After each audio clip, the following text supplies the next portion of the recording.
তো আবু দাউদ শরীফের 4993 নম্বর হাদিসে নবীজি বলেন, হুসনুজ জন্নি মিন হুসনিল ইবাদা, ভালো ধারণা পোষণ করা এটা ইবাদতের অন্তর্ভুক্ত। সুবহানাল্লাহ।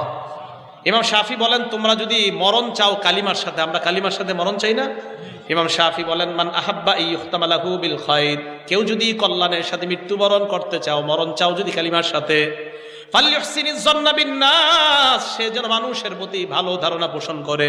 আপনি মানুষের প্রতি ভালো ধারণা পোষণ করতে করতে যদি আপনার মরণ হয়ে যায়, ইমাম শাফি বলেন আশা করা যায় মৌতের সময় আল্লাহ তোমার জবানে কালিমা জারি করে দিবেন। ভালো ধারণা পোষণ। এই গেল 12। 13 নাম্বারটা যুবক ভাই যারা আছেন, নতুন বিয়ে করছেন, মন দিয়ে শুনবেন। আপনারাও যারা বিয়ে করবেন আপনারা আরো বেশি মন দিয়ে শুনেন। আল্লাহ ইয়ানশুরাস সিররাহা, স্ত্রীর গোপন কথা বন্ধুদের সাথে শেয়ার না করা। স্ত্রী তার বান্ধবীদের সাথে স্বামীর গোপন কথা শেয়ার করা যাবে না।